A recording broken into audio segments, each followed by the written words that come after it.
live. What's good, Ohio Cannabis Report community? It's your boy Gerald Moore Jr. back with another live episode of Ohio Cannabis Report. Thank you guys for tuning in. Thanks to all the subscriptions, and the follows on all of our different social media feeds. The day has come where we have to announce that the governor signed the bill, basically gutting and hamstringing Ohio's cannabis industry. But before I get into that, let me just give it a little bit of disclaimer.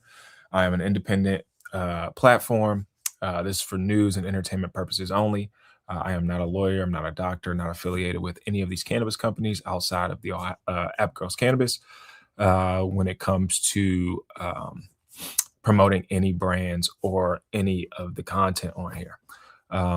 So yeah, hope everybody's doing well. Hope everybody had a great few days. I took a few days off just to get my bearings back, spend some time with the family as we get ready for the holidays. So happy holidays to all of those who celebrate the holidays. Obviously, if you don't, hopefully you have some friends and family that you can spend this time with and love and all that stuff. So I'm going to share my screen. I'll get right into it today.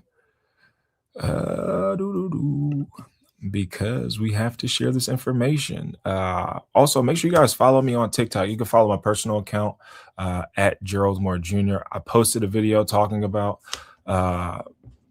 Governor Dewine signing this bill, and it's going crazy. And one of the things that I've learned the most since I've began doing this work is that most people have no fucking clue how politics works. They don't even know. And people seem to not even fucking care, which is sad. But also, there needs to be more of us that do know or are interested in helping our communities to relay this information to our communities, because people are simply unaware, whether they're just busy working, living their lives. There's too many poor people trying to be entertained. I think that's a problem. If you're poor, you shouldn't be focused more on entertainment, reality TV, and stuff like that. But I'm not here to judge. But you should be more concerned with your freedoms and your rights than the freedoms and rights of celebrities and entertainers, whether that's a wrestler or wrestlers, because I know Ohio is big in WWE and shit like that, whether it's college football or Ohio State. Obviously, I play college ball, but like I don't even watch football like that. You know what I mean? Like once I stopped playing football, like I stopped really giving a fuck. You know what I mean? It didn't really impact my life like that. So to see people like so obsessed with sports and stuff that don't even play the game is pretty insane to me. And reality TV, you know, I understand everybody has to have like their escape every now and again, but far too many people are escaping and living in hell, and failing to do the real work that would free them, free us. You know what I mean? So again, I'm somebody that I understand a lot of different layers of the political game. I'm not one. I did, George Floyd, Black Lives Matter happened. I went out there and I protested and I marched. And I was like, this shit ain't gonna get nothing done. You know what I mean? Like it's not. There's too many different agendas, and there's no real course of action. All right. So even with cannabis, you know what I mean? It's like everybody wants to do their own thing. You know what I mean? So there is no consensus among the people, which I think impacts everybody, especially if you're not a multimillionaire, billionaire. So that's my little 2 cents. All right, here we go. Ohio Capital Journal. This article came out a few days ago. Ohio Governor Mike DeWine signs intoxicating hemp ban, new marijuana regulations into law. DeWine line item vetoed a provision that would have allowed THC-infused beverages for 1 year, meaning they can't be sold once the law takes effect. In 90 days, he said. This article is by Megan Henry. It was dropped on December 19th, 2025. So this is from when he did his first ban on intoxicating hemp. All right, Ohio Governor Mike DeWine signed a bill into law Friday that bans intoxicating hemp products and makes various changes to the state's voter-passed marijuana law, including adding crimes. Like, this is the big thing, man. Like, crimes such as making it illegal to bring legally purchased marijuana from another state back to Ohio. So that's my first point. I know there's a lot of Ohioans that go back and forth between the state up north to go get their bud. That is now a crime. Obviously, It's been a crime because cannabis is still federally illegal. They just weren't really enforcing it. Now he gave them the authority to start enforcing this. So guess what? If you drive over to Michigan and then you cross the border, usually in the highway we see tons of state highway patrols, right? So now what are they going to be doing? They're probably going to add more state highway patrols, right across the border, and they're just going to be waiting, whether you're speeding, whether your tail lights out, whether you don't have a headlight, pull you over. All right. So just so everybody's aware, because there are going to be a lot of people say, "Oh, I didn't even know the law had changed. Oh, I didn't even know." It's like, yeah. So it is now illegal. You know, the law is not in fact intact yet. It doesn't go into effect until 90 days. But technically, once he signs it into law, it's illegal now, right? They give you 3 months. So you gotta understand. There is a referendum though. There is a group of people putting up a referendum. So we'll talk about that a little bit later after I finish this article.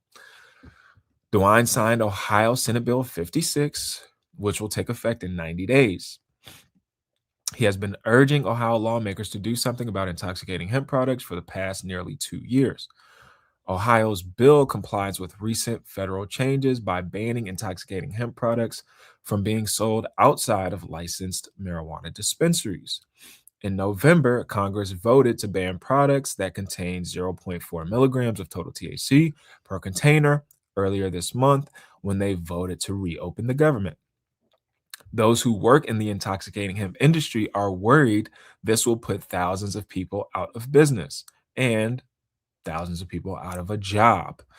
DeWine line item vetoed the THC infused beverage provision in the bill that would have allowed 5 milligrams THC beverages to be manufactured, distributed, and sold in Ohio until December 31st, 2026. So products like this, right? App Girls Cannabis, that a lot of us may have come to know and love and like, will now be basically banned. This is a 10 milligram, right? They go all the way up to 25, 50 milligrams. And so they also have a 5 milligram, but now this will all be pretty much banned in the state. My veto means that they cannot be sold, DeWine said during a Friday press conference. Quote, the simplest thing, frankly, to do is to stop it right now instead of going into until the date in November set by federal law, end quote. DeWine said he does not think THC beverages are a good idea. Quote, Ohio's making good public policy by enacting its own intoxicating hemp ban earlier than the federal law, end quote. DeWine said in his veto message, quote, however, a carve out to allow the further sale of intoxicating hemp beverages for most of 2026 will create confusion for consumers and a lack of conformity with federal law, end quote. Ohio SB 56 had a provision that said if the federal government legalizes THC beverages, Ohio will consider, quote, a more robust regulatory framework of these products, end quote, according to the bill's language.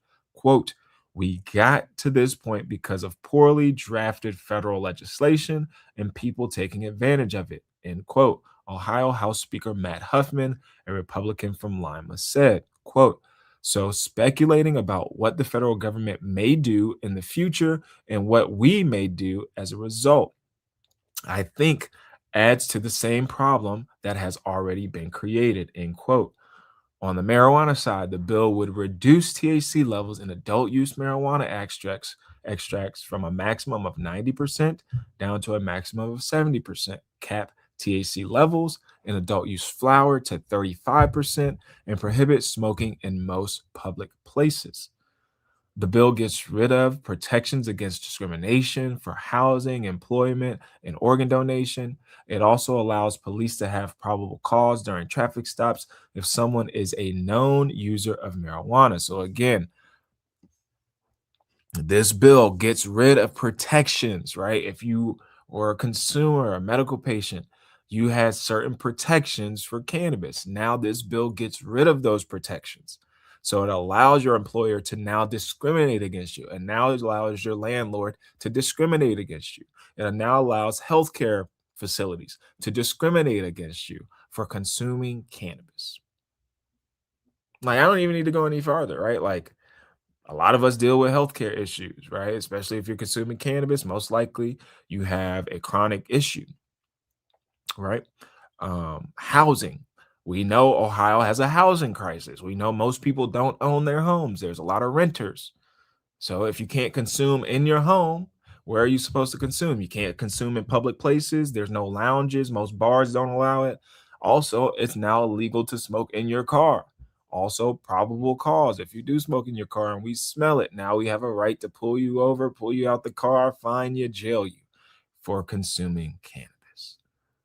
And who is that going to affect the most, right? Poor people, right? Poor working class people, black and brown folks here in Ohio.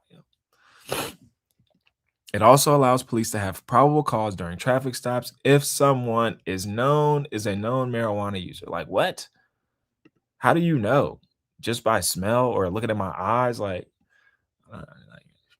so it just opens up that whole can of worms again, right? Like, probable cause. The bill prohibits possessing marijuana in anything outside of its original packaging and criminalizes bringing legal marijuana from another state back to Ohio. It also requires drivers to store marijuana in the trunk of their car while driving. So again, let's say you're homegrown, right? Let's say you got something like this and you grew your own. I mean, this is technically the original packaging. But if I'm traveling with this, are they going to say, well, it's not in properly labeled DCC packaging? You know what I mean? Like, so again, opens up a whole nother can of worms. So obviously, if you're going to be traveling with weed, make sure you put the weed in your trunk, right? Uh, just to be safe. Ohio SB 56 will give 36% of adult use marijuana sales revenue to municipalities and townships that have recreational marijuana dispensaries. This doesn't talk about they gutted the social equity program. So social equity program, 36% of that tax revenue was supposed to go to people most harmed by the war on drugs, right? Prohibition. There's a whole host of people and communities and families that have been directly impacted by the war on drugs that this money was supposed to go to help those communities go towards whether they wanted to get into the cannabis industry, whether they wanted to use it towards education, whether they wanted to use it for expungement clinics, whether they wanted to use it for addiction services. Like up to 50% of licensing fees, build out fees was supposed to come out of this social equity fund.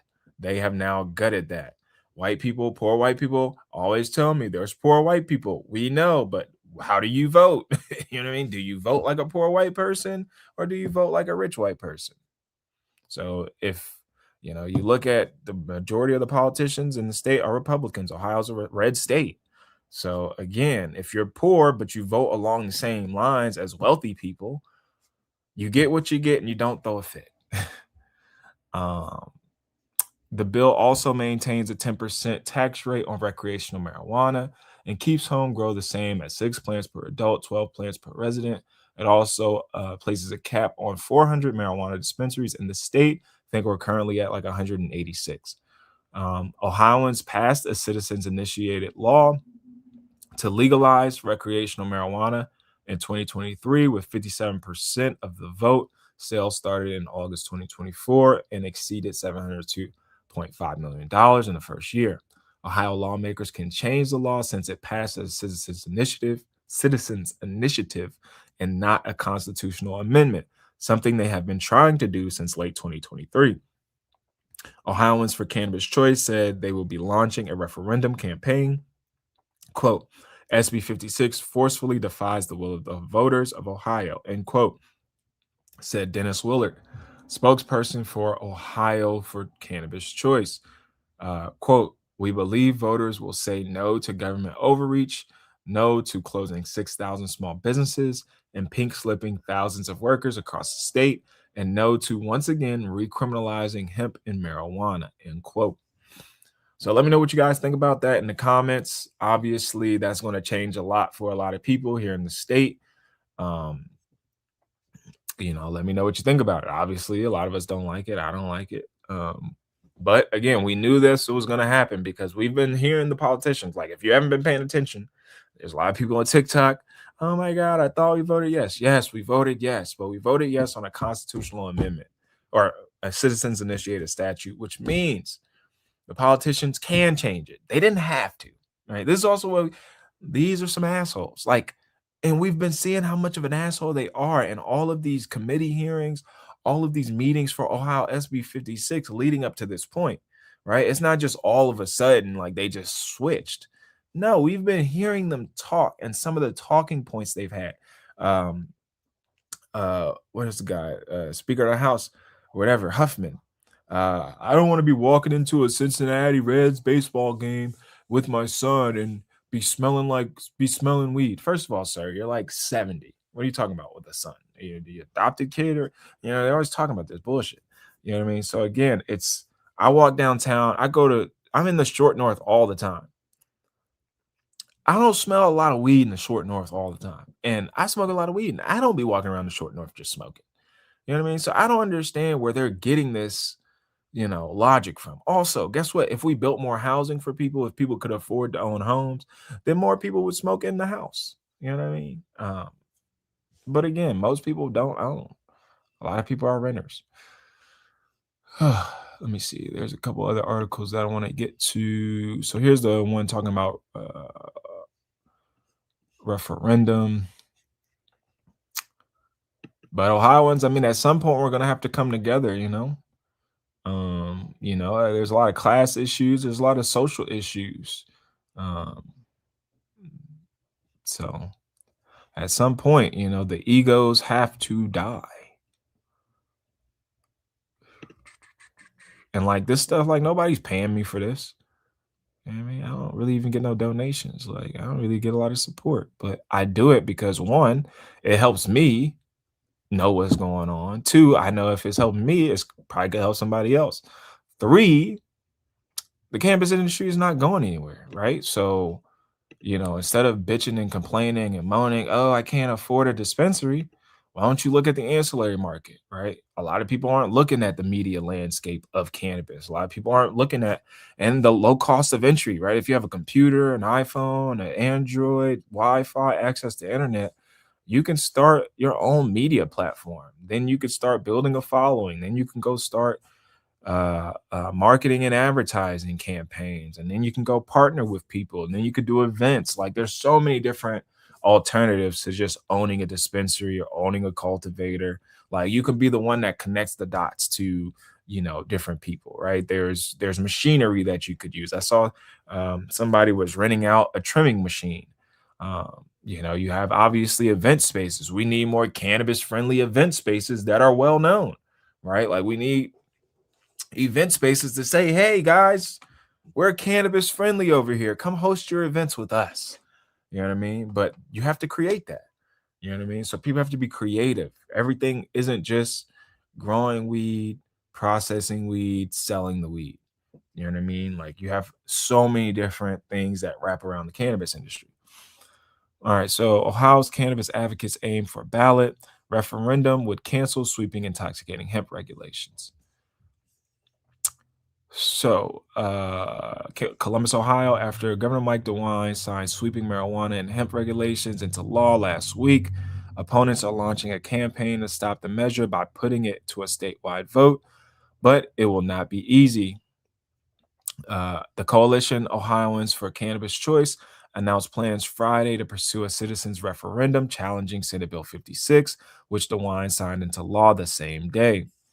The law includes sweeping regulations on intoxicating hemp products, hemp beverages, and adjusts Ohio's recreational marijuana laws. It will take effect in 90 days, the same deadline petitioners have to submit roughly 250,000 signatures from across the state to place a referendum on the ballot.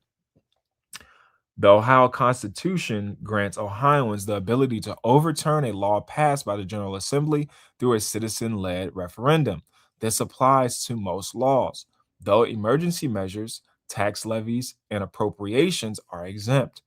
To begin the process, Ohioans for Cannabis Choice must first file at least 1,000 valid signatures from registered Ohio voters with Secretary of State Frank LaRose, who will verify and certify the petition. The group can then begin gathering signatures to qualify for the ballot, equal to 6% of the votes cast in the most recent gubernatorial election, or roughly 250,000 signatures. Those signatures must come from at least 44 of Ohio's 88 counties. Quote, SB 56 forcefully defies the will of the voters of Ohio, who spoke clearly on the issue and denies the people of Ohio the freedom to use these products for their personal use, end quote, said Dennis Willard, spokesperson for the coalition, in a text message. Willard's statement refers to Issue 2, a citizen led campaign that legalized recreational marijuana in 2023. Within days of its passage, DeWine began calling the lawmakers to approve new restrictions on THC products. In particular, the governor has expressed concern over hemp derived THC products such as gummies that mimic candy marketed to children. After years of legislative back and forth, DeWine signed SB 56 into law last week. As passed by a General Assembly, SB 56 would have effectively outlawed non drinking intoxicating hemp products when it takes effect in 90 days. A grace period would have allowed hemp beverages infused with up to 5 milligrams of THC to continue to be sold until the end of next year. But DeWine vetoed that grace period on drinks, meaning THC infused beverages will also be banned beginning in March. Other hemp regulations in SB 56 remained untouched by DeWine's veto pen. Those mirror changes passed by Congress last month by prohibiting sale of all hemp-based items with more than 0.4 milligrams of total THC, short for tetrahydrocannabinol.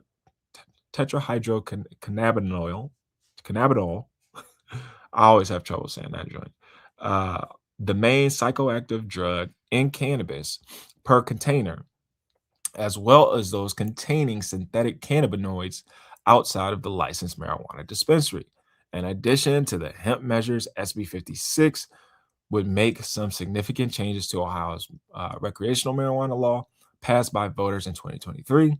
This includes prohibiting people from bringing marijuana into Ohio from other states, allowing landlords to ban marijuana smoking, vaping, or growing on their property, forbidding people in Ohio from growing, cultivating, or possessing homegrown marijuana on behalf of another person, and more. Quote, we are launching a referendum campaign to go directly to the voters. We believe voters will say no to government overreach, no to closing 6,000 small businesses and pink slipping thousands of workers across the state, and no to once again recriminalizing hemp and marijuana, said Willard. The governor also issued a second veto related to marijuana that would have disqualified those with felonies from working in the marijuana industry. In his veto message, DeWine said the Division of Cannabis Control already has rules in place that prevent people with felony drug offenses, felony theft offenses, and other crimes indicating a person is not fit to work within a highly regulated industry from obtaining employment in cannabis businesses. The governor explained that he was concerned that the language may be overly broad and cause workers who have worked in the marijuana industry for years to lose their jobs. If the referendum is approved, SB 56 will not take effect until a statewide vote on the legislation can be held. The referendum would appear on the next general election ballot with a majority vote needed to block the law. This article is by Mary Frances McGowan. So yeah, man, it's a lot. It's a lot. Let me know what you guys think in the comments. Obviously, it's a sticky situation. Let's see if we got any. This one just released 9 hours ago, but I don't have that. Arrogant Ohio lawmakers just gutted weed law. We're in a nanny state. The arrogance of the majority is breathtaking. They think they know better than 2 million Ohioans who voted for legalization. So they created a new nanny system on a whim. Bill DeMora, So Bill is actually a state senator. So State Senator Bill DeMore represents Ohio's 25th Senate district, includes Grandview Heights, Marble Cliff, Minerva Park, Upper Arlington, Valley View, Ohio State University, parts of Columbus, as well as parts of Blendon, Clinton, Franklin, Norwich, Perry, Plain, Prairie, and Sharon townships. And I'm not paying for a Columbus Dispatch membership. Let's see. Cincinnati, I was completely shocked. Cincinnati businessman blasts Ohio THC drink ban by Governor Dewine. Ohio Governor Dewine signed significant changes to THC-infused and intoxicating hemp products during a marathon bill signing Friday. 50 West Brewing founder Bobby Slattery was initially in favor of the bill inked by DeWine, but told us he was caught off guard by the governor's line out on veto. That's what your ass get. How was you in favor of SB 56 at all? Like, there was no place for SB 56 to even be in consideration. When he line item out the beverages, to be honest, I was completely shocked. That's what your bitch ass get, bro. Because as long as you was good, you ain't care. And that's the problem. You got a lot of these business owners, these small business owners, they don't care, right? They think they businessmen. They think they could go up there and compete with the big boys, you know what I mean? But it's no. Now your whole business about to shut down. Because people ain't even buying alcohol like that no more. 50 West Sunflower THC Seltzer has been a popular seller for the last year and a half, according to Slattery, and the ban would carve that portion of his business out from the rest of the brewery. We asked how it would impact his bottom line.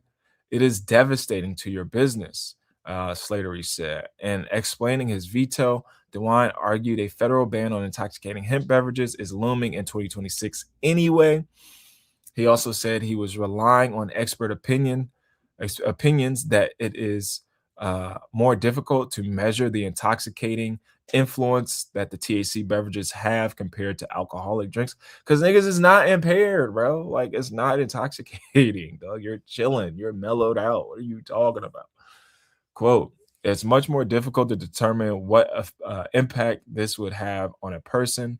So I don't think that they are a great idea. I think they create a problem, DeWine said. Somebody need to put Sleepy D back into the fucking nursing home. My gosh. Slattery said he's now advocating for Republican legislators to override them. He's not. What are you talking about, bro? Like, have you not been paying attention? He told the legislators what to do. They did it. They crafted Ohio SB 56, and this is what you got, Slattery. You got what you get. You get what you get, and you don't throw a fit, buddy. It's like, quote, it felt like it had, I felt like we had a responsible bill, and governor is taking away jobs in Ohio. That's what it just did, he said. Yeah.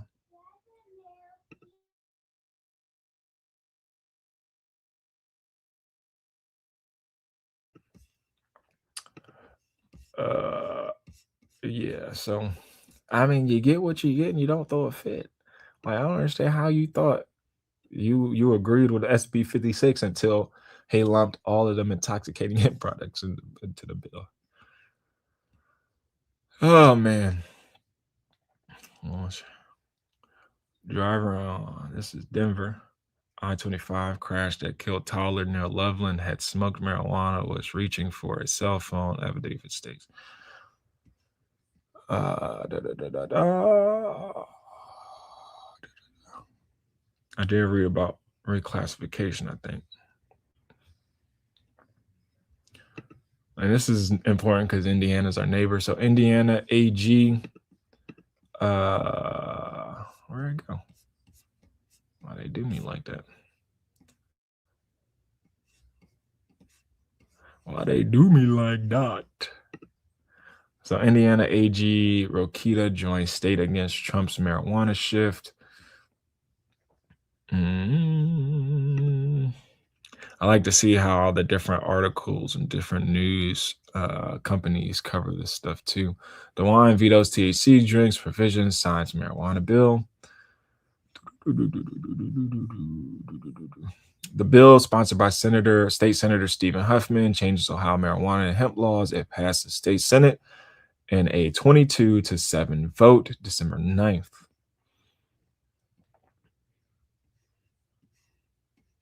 Let's see if there's any. The new law creates restrictions on marijuana products, including reducing THC levels allowed in products, limiting its use in public spaces, and banning its consumption or growth in childcare facilities, according to the bill. The new restrictions apply to all intoxicating marijuana products, including edibles, beverages, and limits the sale of THC products in dispensaries to dispensaries.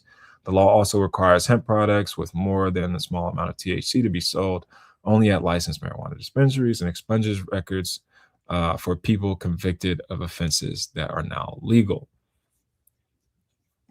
SB 56 comes as a compromise after DeWine imposed a ban on the sale of THC-infused products in October, including edibles and beverages outside of licensed dispensaries. The ban was quickly blocked in court by a Franklin County judge. The bill faced opposition from some lawmakers who argued the new restrictions go against voters' will after Ohioans voted in favor of the ballot measure in 2023 protecting adult use cannabis.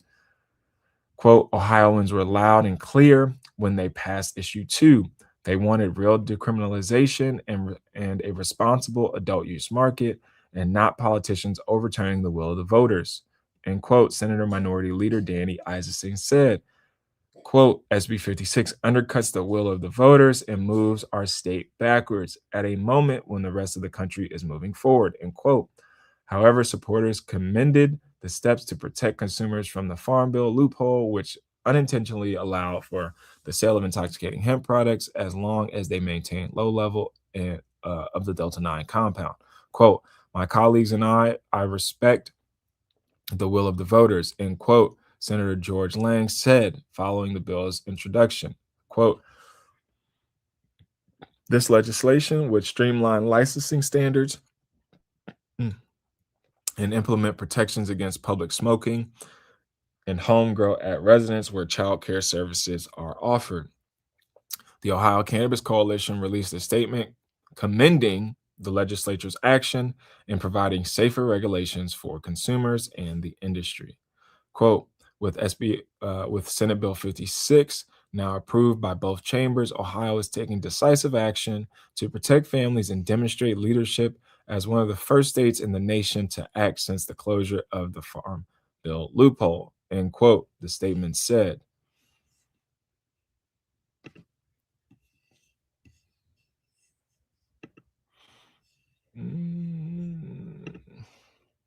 That shit right there, they have trouble detecting impairment because there is none, right? Like,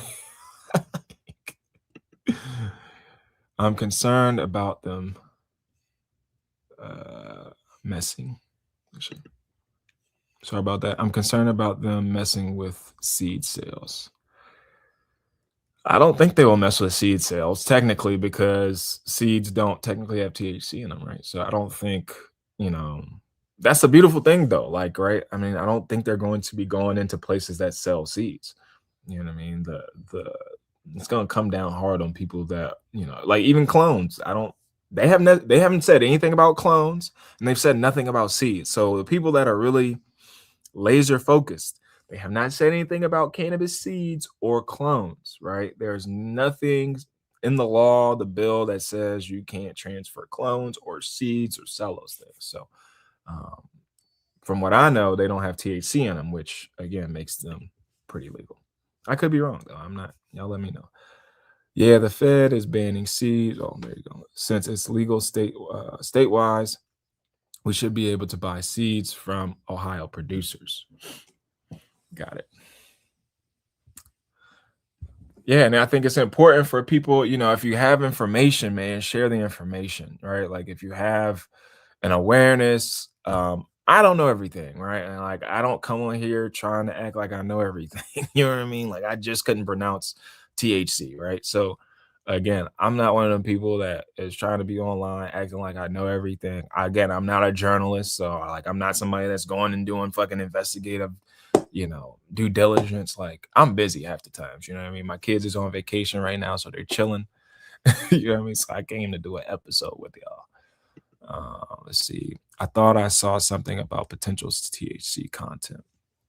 Yes, they limited the concentration of like to 35% or concentrates from 90% to 70%, and then flour back down to like 35%, something like that.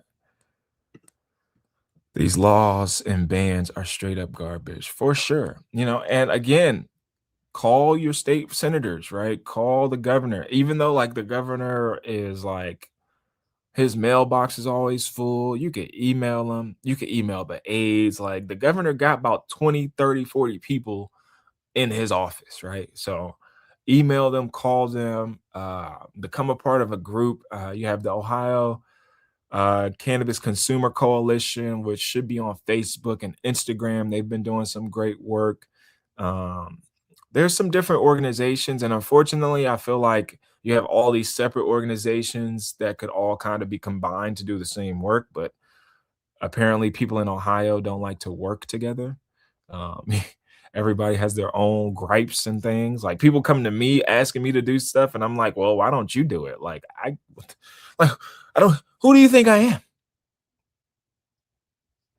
Like just because I come online and talk my shit, I don't know. Who do you think I am? I played football in the state. I was pretty good. I became an All-American. You know what I mean? I'm married to a beautiful news anchor. Who do you think I am? I'm not Les Wexner. I'm not Troy Smith. I'm not one of these high-profile individuals. Like I'm just an average Joe like you guys. You know what I mean? Just trying to get it. So people got to speak up though. People have to use their voice. People have to use their civic powers. People got to use their white privilege. Like y'all could talk to these like we was going to the state house. Shout out to my guy EBTHC. And when you see how white people talk to people, like the police or these politicians, you really understand what's going on.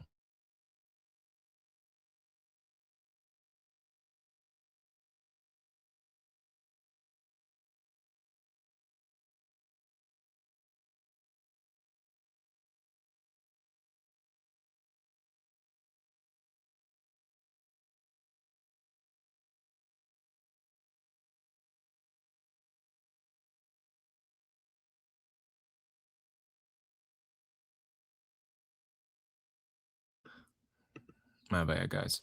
I'll be right back. I'm being summoned by my daughter.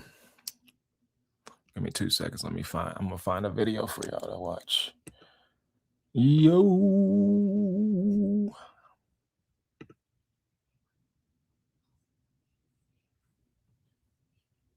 Oh, look, my videos is popping up. Look at that. Look at that. I think that's what's old. Let me see. I think my wife did it.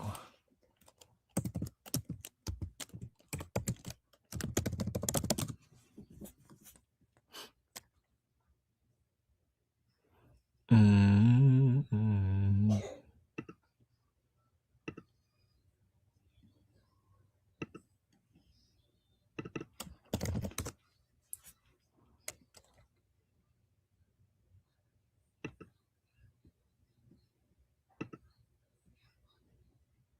Join ICE with bonuses up to $50,000 and generous benefits. Join.ice.gov. Battle over THC products continuing. Today, Governor Mike DeWine signing a sweeping hemp and marijuana bill into law in Ohio, but issuing a line item veto that will have a major impact on local businesses. So the bill originally called for THC drinks to be allowed to be made and sold in Ohio through 2026. Well, now Governor DeWine is cutting that period down to just 90 days. Local businesses now scrambling to make changes before their products become restricted. It's not just inventory, it's also people and jobs and all those things. So sunflower has been a huge product for us over the last year. And you also have a large consumer base out there. 50 West donor Bobby Slattery is now encouraging fans of these products to reach out to their lawmakers and have their voices heard on this issue.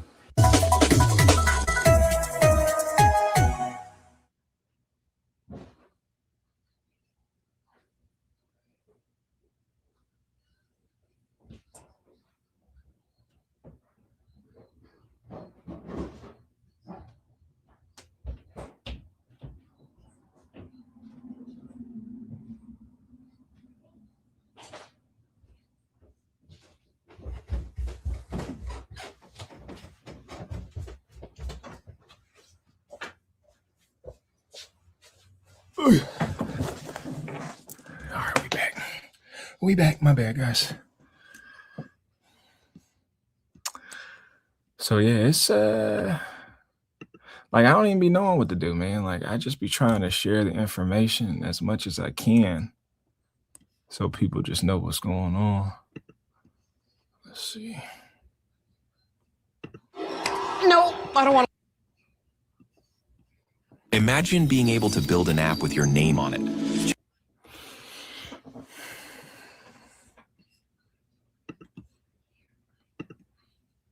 Hemp products that can get you high. And he went even further, banning THC beverages too. Columbus Bureau reporter Morgan Trow has been following this bill and has reaction from a small business that sells the stuff.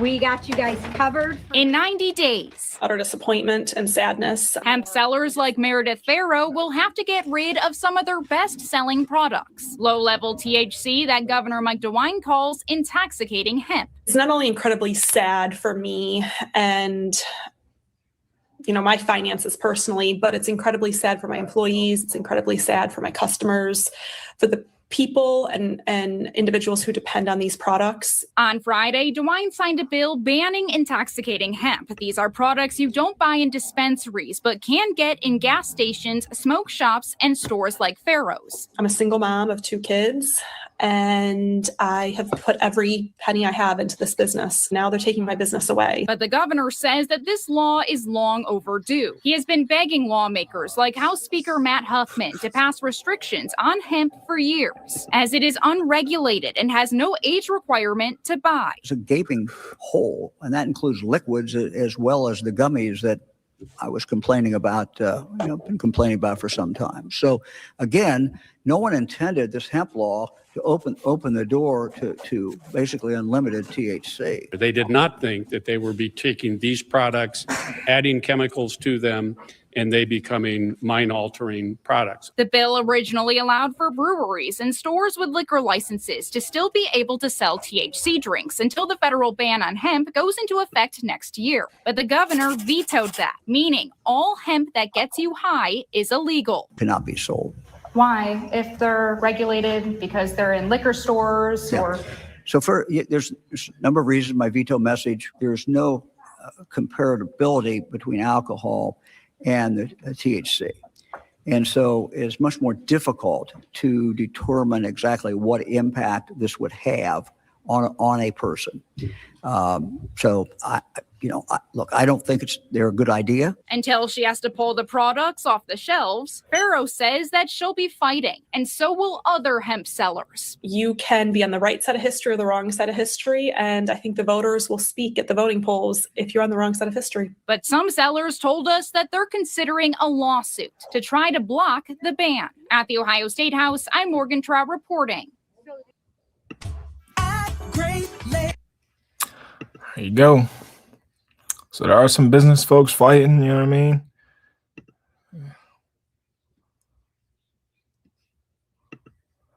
We got to fight, Ohio. Meanwhile, Governor Mike DeWine issuing a line item veto on a bill that greatly changes Ohio hemp and marijuana laws. The bill originally called for THC drinks to be allowed to be sold in Ohio through 2026, but now the governor cutting that period down to just 90 days. Local businesses are scrambling to make changes as these products will soon be restricted.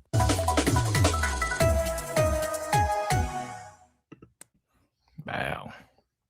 One of these days, I'm gonna get a media pass at the State House, so I could cover directly. I could go asking some questions. If there's any journalists out there, like for real journalists that want to be on the Ohio Cannabis Report team, hit me up. Because my wife is a real journalist, but we keep, I let her do her thing. I do my thing. You know what I mean? I don't do that over there. Y'all do that. Because I do street journalism. My wife is a highly trained journalist. Like nigga, we in the streets with it.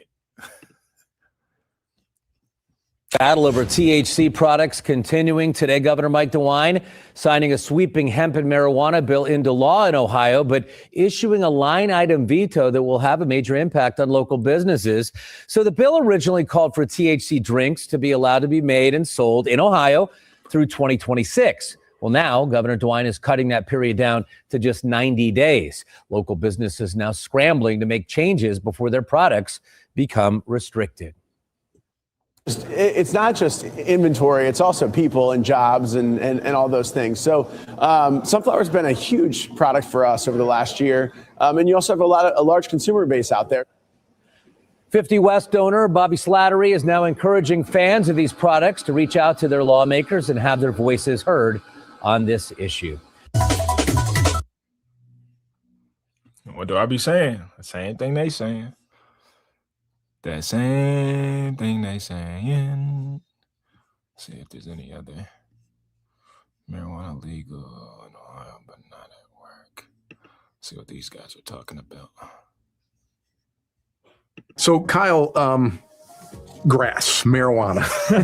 Yeah, they say the grass is always greener on the other side. When that job I want. Well, it is now that it's legal. That's for sure. But let's get serious about this. I mean, how should an employer or an employee rather? What should they be thinking about in terms of marijuana? It's a great question because a lot of folks have this misconception that now that it's recreationally legal and we have medical marijuana in the state of Ohio, that they have the freedom to use it as or where they please. And while it's legal, employers are still allowed to and have their own drug-free workplace policies. And this is rooted in safety. So just like they can't have you on a couple beers on a tow motor, they can't have you after a couple joints on a tow motor.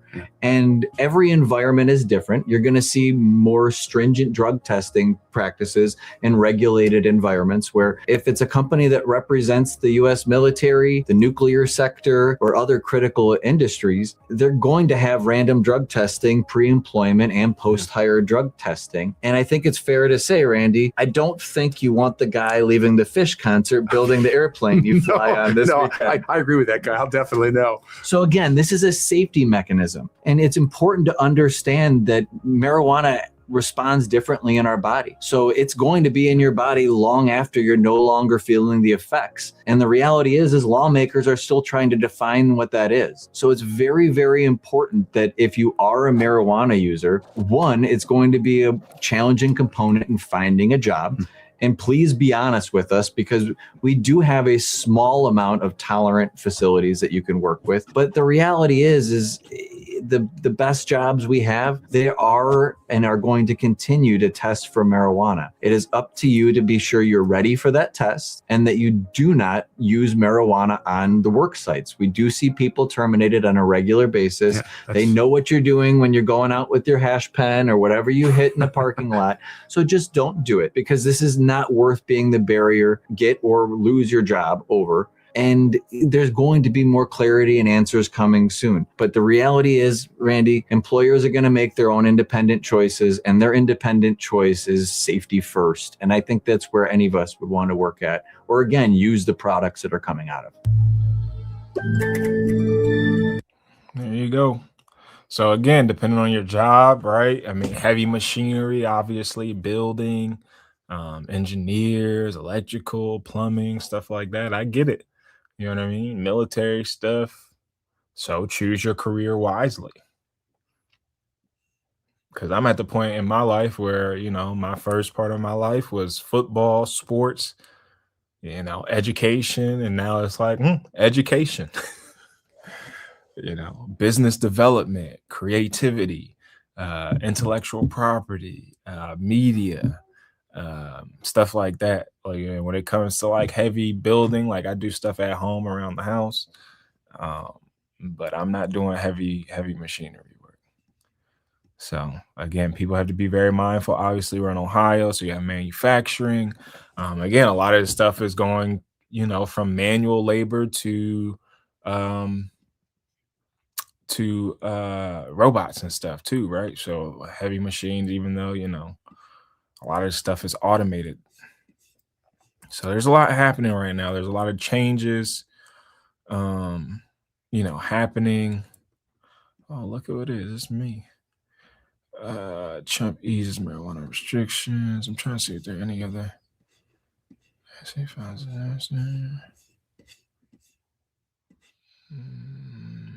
Yeah.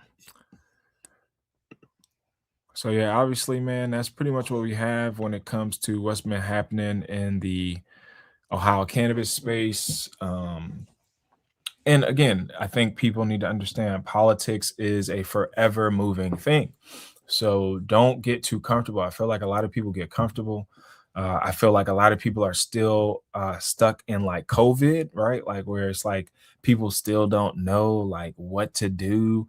Obviously, there was a lot that happened in that 4 6 year period. I mean, there was a lot of social unrest. There were a lot of social injustices going on. There were a lot of cultural issues happening. There was a lot of things happening. And so I feel like a lot of people, are still kind of in that space where, again, 6 feet, isolating in the home. And so there had like what I tell people, I'm like, we haven't even really celebrated cannabis being legal yet. Like we need like people are having their own individual parties and festivals, but like we haven't had like a cannabis rally at the state house to like commemorate like the reality of this plant being illegal for the last 60 plus years. And now we finally got it legalized. We can smoke it outside. And then when we passed the law like a year ago, it's just like crickets. And it's like we should be really celebrating this. You know what I mean? We should really be talking about it more. We shouldn't be afraid to have these conversations. And again, a lot of people that I know and talk to are afraid to have this conversation publicly because of their job. Perfectly fine to be online with a drink. Perfectly fine to be out happy hour with coworkers drinking. Perfectly fine to, have a business office that has a beer tap in it. Like those things have all become very socially acceptable. You know what I mean? I play football. There's drugs everywhere. You go to the locker room, drugs. You go to the training room, drugs. You go to the coach's office. He got a bar. You know what I mean? Like we have like America is like drugs. And I don't look at cannabis as a drug. I look at cannabis as a plant, cannabis as a flower, cannabis as, a salad, right? Water, if I decide to take a pill, that has cannabis in it, that's what it is.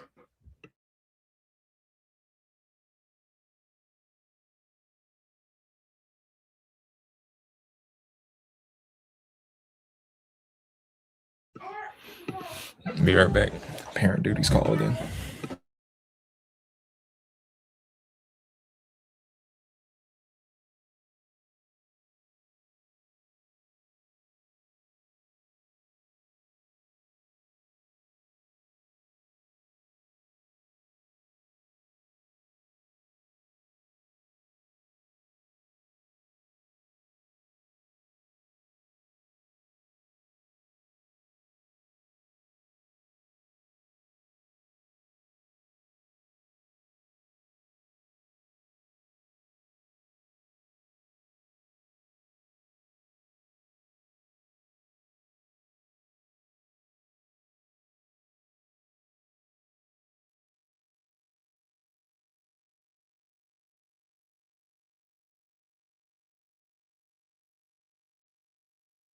Known as Avery's Law, sponsored by Representative Miller, Representative Miller of Boston Road.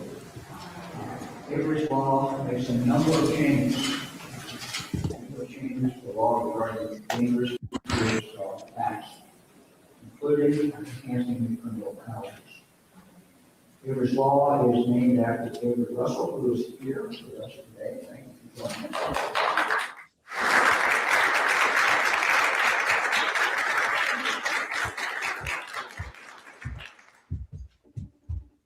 She was severely injured by 2 dogs in Brownsburg last year. She faced surgeries and rehabilitation after the attack. But we're grateful that she's taken her story to the public, she's taken her story to the state legislature. And because she did that, we are able to sign this bill today. Thank you very much for doing this. We'll sign the bill. Because they wonder why we have all these pens out here. Our goal is to give each one of you a pen, but to actually use the sign the bill. This is a slow process. My handwriting's not very good anyway, but it doesn't improve.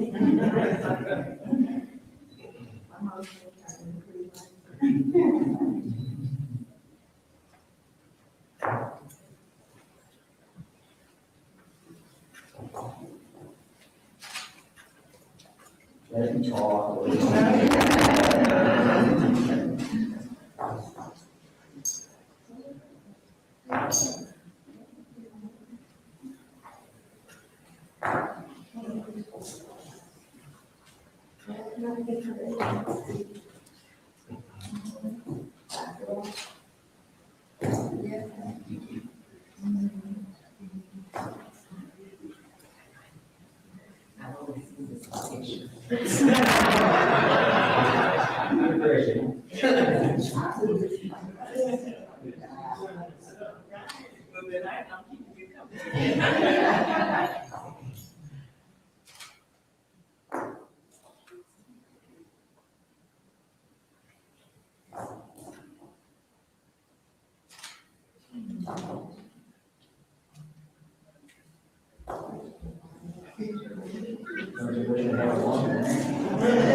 It was around. You don't know what day it is. I have a dad wearing that.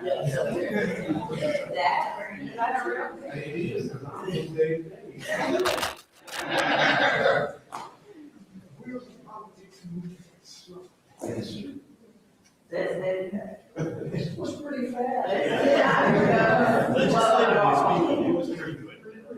Like if you think about it, from when we started the House Committee. All right.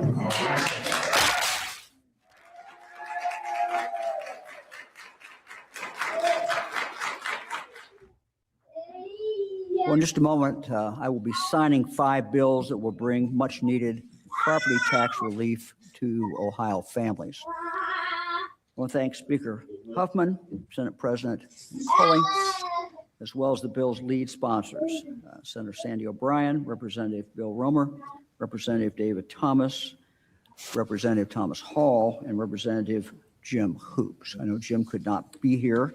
I talked to him earlier. He appreciate everyone's work on these bills. I also want to thank Pat Teaberry, who is here, as well as Bill Seitz, who chaired a working group that I named to make recommendations to the General Assembly and recommendations to the governor. These recommendations had to do with how to fairly achieve property tax relief and at the same time protect our schools, our police, our fire, and our essential other services.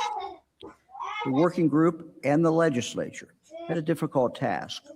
They really had to carefully balance these really important goals. The bills that I'm about to sign, I believe, do that. With the signing of these bills, no longer will families see dramatic spikes in their real estate taxes. And except when new levies are passed, families will experience increases in property taxes that will be limited to the cost of living increase. Further, when voters vote on levies, there will be more clarity. More clarity as to what the levies will do, and more clarity as to what impact they will have on property owners. Further, to smooth the transition to the new law, school districts that had a reappraisal or update of property values in 2023 or 2024 will receive the same revenue they received in 2024. This will be achieved by providing payments to the school district from unused funding that was appropriated for the expanded sales tax holiday.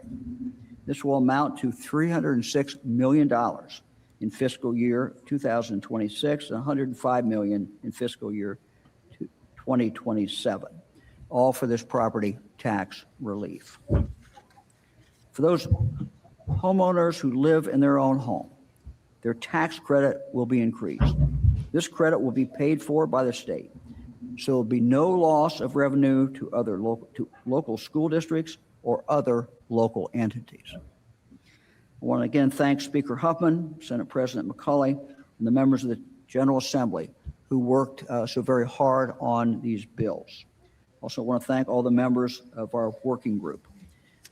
Their work has achieved a delicate balance, protecting our schools, fire, and other local services while bringing about significant relief for homeowners. Again, thanks to all members of the General Assembly who worked on this.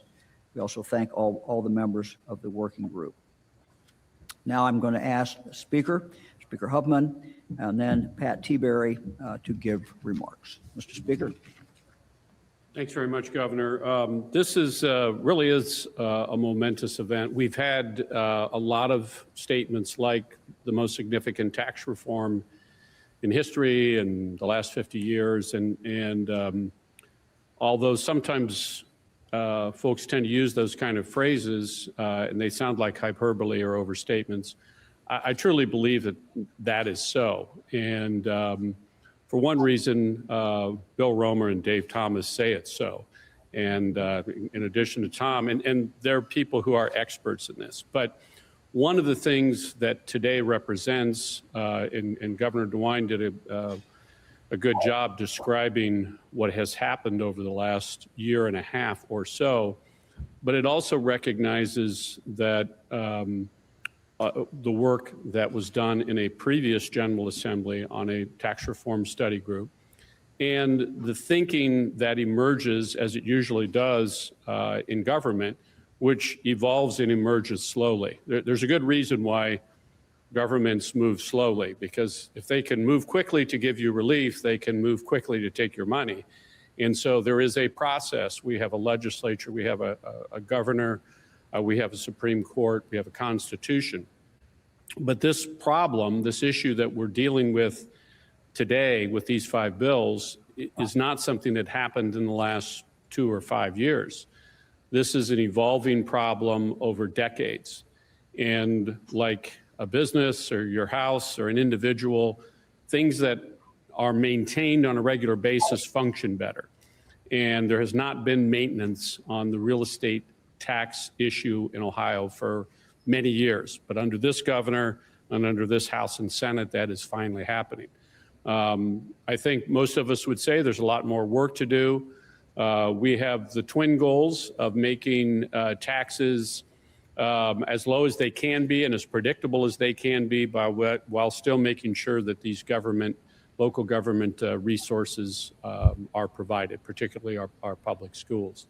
So I'm very happy that the governor invited me to be here today. This is a momentous occasion, and I might even take Monday off, Governor, and not go into the law office. So, Governor, I don't know if you introduce Pat or if he's going to come up. I don't need any introduction, but thank you, Speaker. I will tell you that I wasn't exactly doing jumping jacks and celebrating when the governor asked me to co-chair this property tax committee, having been in the legislature before.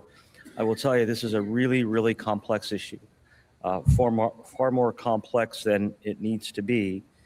And today, I'll tell you that my hat's off to the legislature, the House and the Senate, the legislators behind me who are clear leaders in this effort and the governor for signing this bill, and the governor for putting together a substantive committee to discuss this complex issue. And pretty simple to me, because of what the legislators have done, property taxes in Ohio will be more understandable and they'll be more predictable for those taxpayers who pay property taxes. That's a win for Ohio.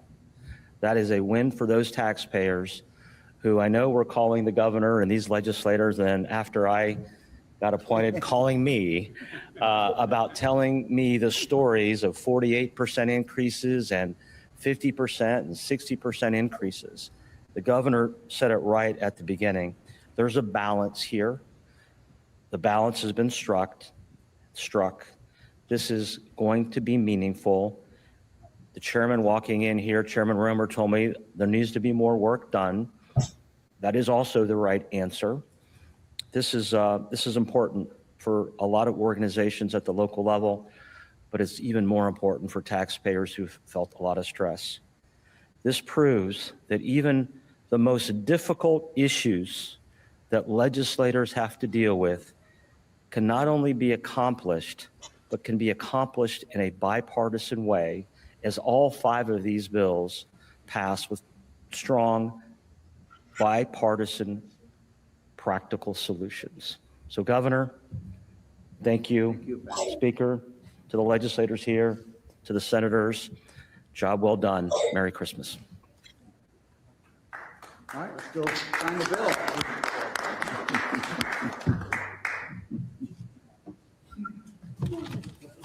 Looks like the house did all the work.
That way when you get a pen. All right.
All of them open up for everybody.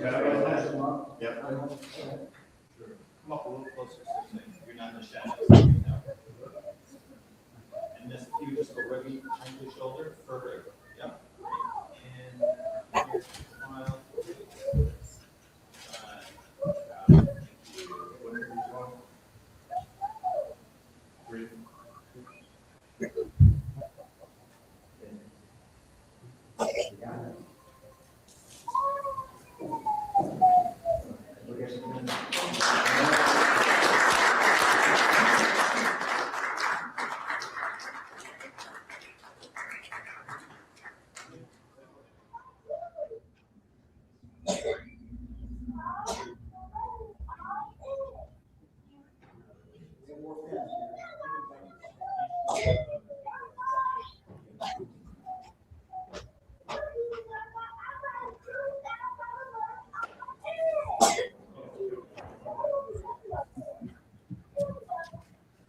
Mr. Speaker, you want to come on back?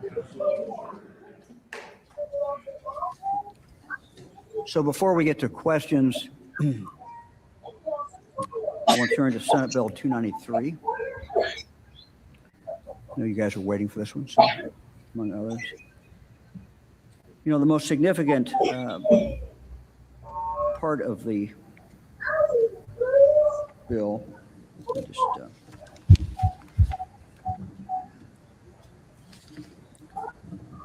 Senate Bill 293, the most significant part of the bill is that it would eliminate the provision in current Ohio law that provides that mail absentee ballots shall be counted that arrive at the County Board of Elections within 4 days after the election.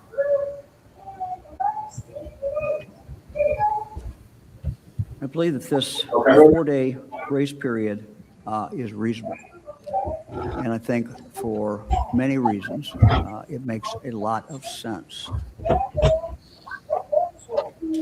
Therefore, I normally would veto a repeal of this 4-day grace period. And frankly, that's what I wish I could do. However, there have been challenges to similar laws in other states. In fact, the Fifth Circuit has ruled that Mississippi's law that also provides for a grace period, as does Ohio law, violates a federal law that sets the date of election for all federal elections. That case from the Fifth Circuit has now been accepted by the United States Supreme Court. The case has not yet been argued.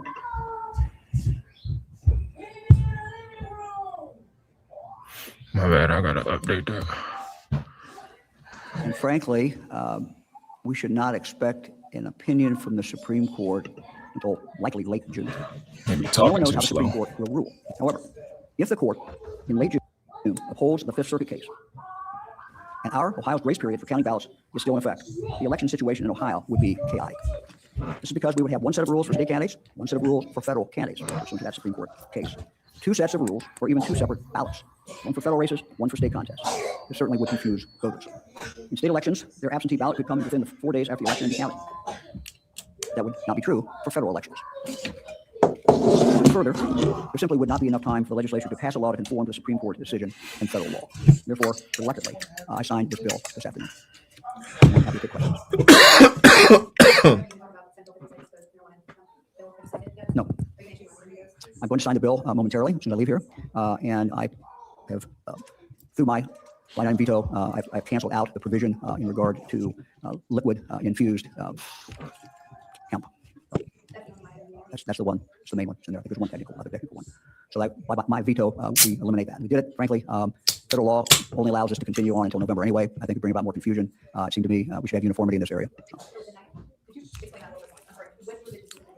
There's a provision in the bill that carves out an exception and allows the continued use of beverages that are infused. My veto takes that out, and my veto means that they cannot be sold. Yeah. So there's a number of reasons my veto message will spell this out in more detail. But one, federal law only allows these to continue to November. So the simplest thing, frankly, to do is to stop it right now instead of going until the date in November that's set by federal law, where they would have to go away anyway. Second, there is no real, when you talk to chemists, when you talk to experts in the field, there's this no is Huffman right at the corner, by the way. And the THC. And so it's much more difficult to determine exactly what impact this would have on a person. That's Huffman. I don't think they're a good idea. I think they create problems, extra problems. I think that the person who is drinking it, as well as the person who serves them, will not know nearly as much about the impact as they would know, for example, in regard to alcohol, something we've dealt with for many, many years. So these are some of the reasons, again, it's detailed in probably more detail in my veto message, but those are the reasons.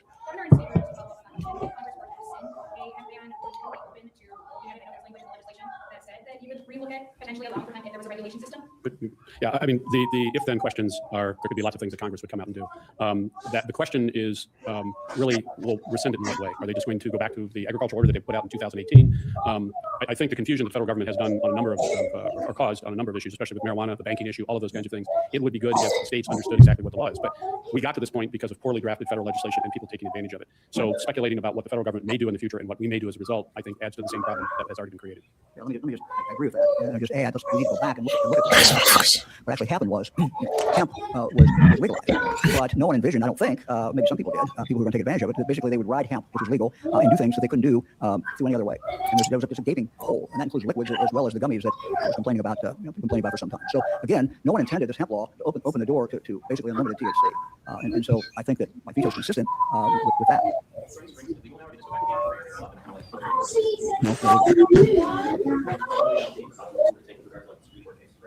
You mentioned that there would be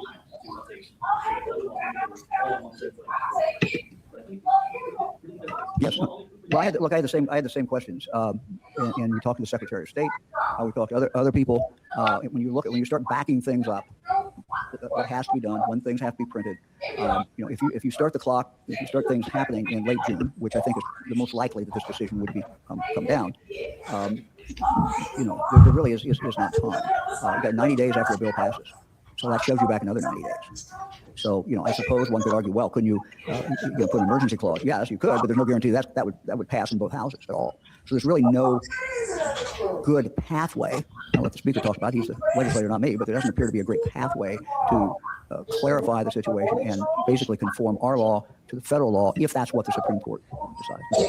And I think the governor laid it out pretty clearly. It takes 90 days ordinarily and that's assuming that there would be enough votes to, there'd be 50 plus votes to change the law. We'd have to get an emergency clause for that to immediately happen. We'd have to take some time after the decision was issued. That would take us into July. The 90 days for putting things on the ballot, that's the first week in August. The ballot has to be prepared to be presented to the public. I think that is like 65 days out because it has to be mailed according to the federal law by 45 days out to overseas voters. So are we going to get immediate agreement or enough agreement among all the members of the House, Republican and Democrat, to pass emergency legislation? I don't think so. And so we understand that the issue is if you have two sets of rules, federal and state, that's confusing. It's confusing to voters in general. But what can happen right now with this bill becoming enacted is an education campaign to those who want to vote by mail and those who want to wait till near the day of the election to mail it in. That's the universe of people we're talking about. And I think these numbers are right. You can all check, of course, but there were about, in the 2024 election, general election, there were about 9,000 ballots cast during this 4-day period out of whatever the number is, 5.5 million or so cast in that election. And of course, the large majority of mail-in ballots were received by election day. So it's only these folks who are going to be, if you want to put it, inconvenienced enough that they're going to have to mail their ballot 4 days earlier. Someone can get their ballot on the 30th day or 28th day and mark it and put it in the mail. So everyone who wants to vote for mail, which I suggest everyone who can, don't vote by mail because there are too many bad things that can happen to your ballot. Do it in person if you can. Not everybody can. But everybody who wants to vote for mail, the Secretary of State is going to make it clear for the primary election and the general election that you should mail, you should do it right away and don't wait until the last 2 or 3 days to vote by mail. And those voters who are that inconvenience, if you will, I don't think that's a big inconvenience to make sure that we are clear about how our elections are going to run. let me just add to that. I agree absolutely with the speaker. So now in December 19th, people will now be on notice, and they can start thinking about that, and the word can get out through you all, through the media, that 4-day period is gone. And so people can make their decisions based upon that. As the speaker said, you can get your absentee ballot, 28 days or something before. So there's certainly ample time to do it. But I think putting people on notice and having certainty in the law is important. I think it's also important to state something which facts clearly show, and that is Ohio has a long period of time to vote, and people have options of how to vote. They can go into the Board of Elections for 4 weeks before and cast their ballot right there at basically any time the board is open. They have the opportunity to get their absentee ballot early and mail that in. So there's many options that people have. I think if you compare Ohio to many other states, Ohio allows a significant opportunity to vote. Again, if it wasn't for the Supreme Court issue, or wasn't for this case, not only my inclination, but what I would have done is, I would have vetoed this. But frankly, I tried to balance those things out, and I think I came down clearly on the side of certainty and to avoid what could have been a real mess in leading up to our election. No, I can't. So you're talking about what are you talking about?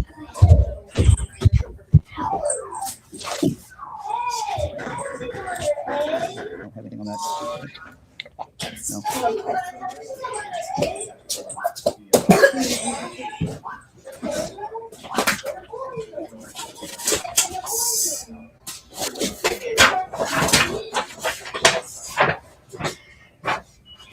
Well, I think it'd be a grave mistake to completely do away with real estate taxes, with property taxes. Look, no one likes taxes, and we all would love to just say we have no taxes. But we have to provide for our schools, we have to provide for fire, EMS, police, and children's services, and many other things.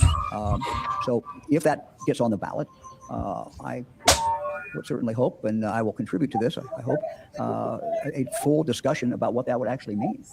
And, those services that we fund at the local level would not be able to be funded, and the state would be in a crisis. You just think about it. No funding for all the things that I just talked about that are funded primarily through local taxes. The legislature would have to come up with alternative funding. And what does that mean? I don't know any way you could really do that without a very significant increase in sales tax. An increase that would be so unprecedented. What's crazy is cannabis could bring in so much money, but they don't want it. The exemption for food would go away. They're always complaining about money, bro. And again, if it gets on the ballot, we will have that discussion. I think what took place today with the signing of these bills brings about meaningful tax relief, and it brings about clarity. And no longer will people see the spikes that they have seen. This action by the legislature on the bills that I signed was absolutely necessary. We do have a problem, and I think the people who are trying to put this on the ballot, their solution I think is untenable and makes no sense. But we have a problem. When realtors tell me, my sister-in-law is a realtor, told me a few months ago, she's seen people that are literally selling their houses because they cannot pay their new tax that they have. They're seeing massive spikes. Yeah, and utilities is going up. Expected to them spikes of 30%, 35%. And so you have a couple that is, let's say, 70 years old. They paid their mortgage off. They've raised their family. They're in the same house. They like where they're living. And then they get hit with these real estate taxes that they just cannot pay. So there is a problem. Today's action, these 5 bills are meaningful actions that people will see the results of. They will see some fairly quickly, but they also, in the years ahead, will see, I think, a lot more clarity. And when they vote for something, they will know what they're voting for. I think what will have to happen is those who want to put on the levy, whether it's a school or whoever it is, going to have to go out and talk about it as they do, and talk to people about what the issues are. And I think they can do that. We have to fund our schools. We have to fund fire and police.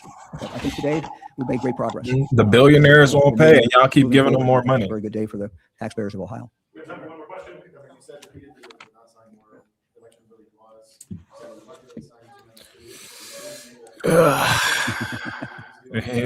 was. My position is the same. We have made the changes that we. Politics, man.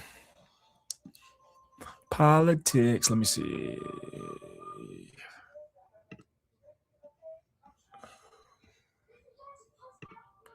I think this is when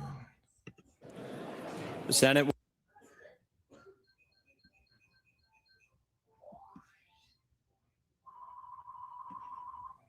will come to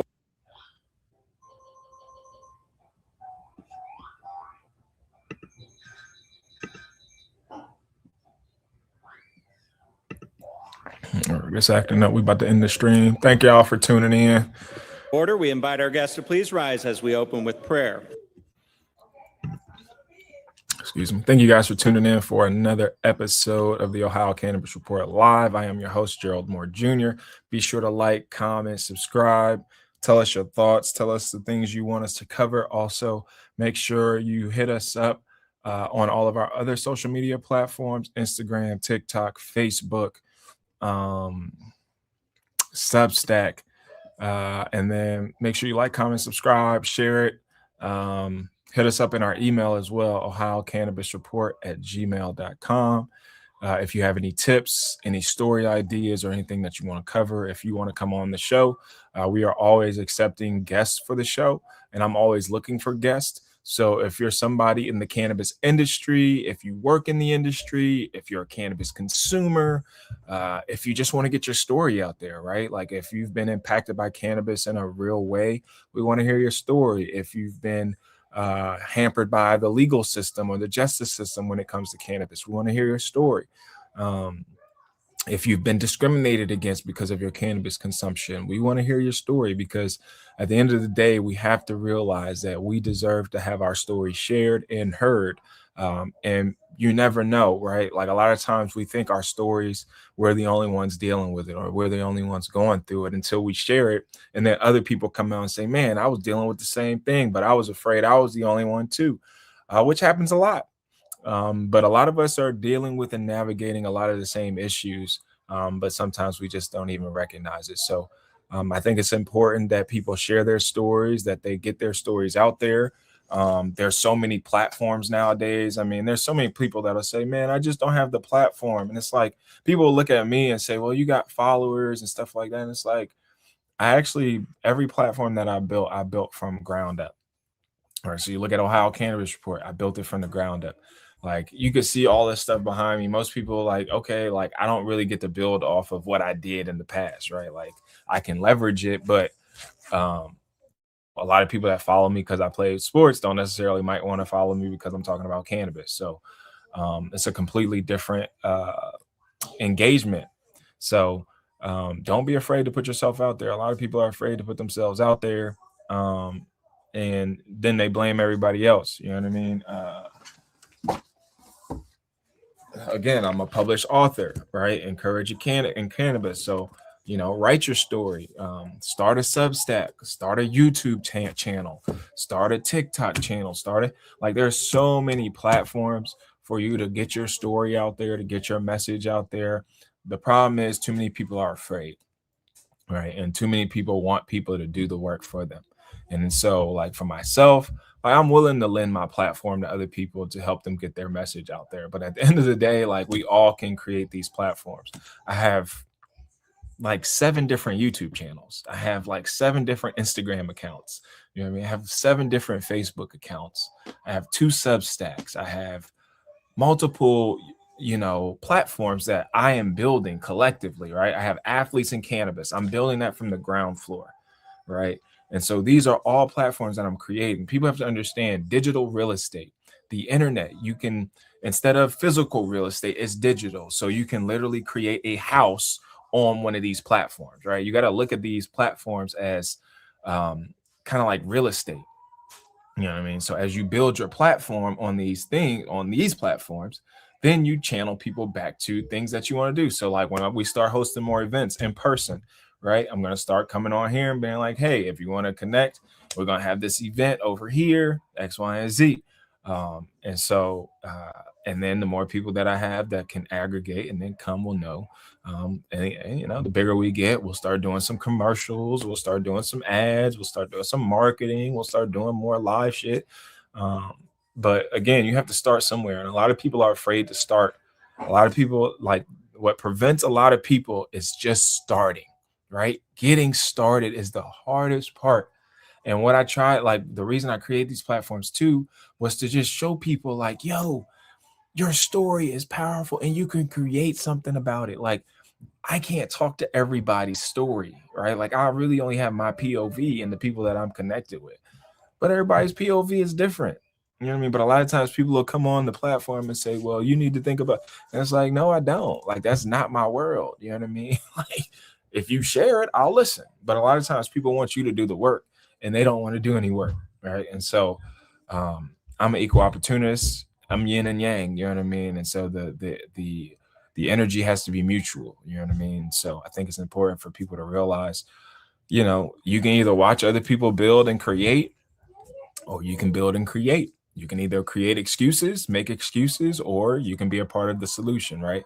And so when we look at like what's going on right now, it's like, well, there's only so much that we as individuals can do, right? But collectively, there's a lot we can do, but there's also different ways that we also have to collaborate. You need some people that are willing to be vocal. You need people that are willing to go to the state house. You need people who are willing to do the grassroots work. You need people who are willing to do the referendum work. You need all these different pieces.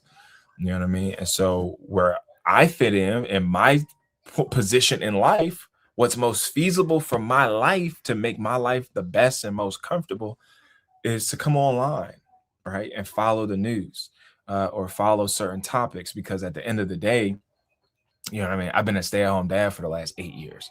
You know what I mean? So again, when we were in COVID, we were online. Cannabis legalization happened. Oh, bet. Let me start talking about weed online. Let me write a book. Let me write a chapter in a book. And now I'm a published author. So now people listen to me because, oh, he's an expert. Oh, athletes and cannabis. Oh, let's talk about sports. Let's talk about weed and cannabis. You know, like I can talk about it from a different angle. I don't just talk about weed from a cultivation perspective or a political perspective. I talk about it from a humanitarian perspective, right? A human perspective, a civil rights perspective, medicinal, a healthcare perspective. Just talk about it in sports, talk about it in fashion, talk about it in culture, talk about it in family health and wellness, mental health and wellness, right? Cannabis is such a broad topic. And unfortunately, a lot of people who don't know about cannabis or don't know about people who consume it, they don't realize like cannabis consumers come in all different shades and sizes and forms and career types. But again, if everybody just like, oh, I'm not going to talk about being a lawyer and consuming cannabis. I'm not going to talk about being, you know, a personal trainer and using cannabis. I'm not going to talk about being a college professor because, oh, it goes against, you know, my worker stuff, right? And so again, a lot of systems are going to have to change because cannabis, for certain people, it's not impairment, right? Like if I be on these platforms all day, high as hell. I'm not bugging out. I'm not sitting here scratching. Like I'm not sitting here like out of my mind. No. Cannabis helps with the pain. It helps with inflammation, right? It helps with you know, brain fog, right? So there's so many different benefits and reasons why people consume, and everybody's consumption level is going to be different.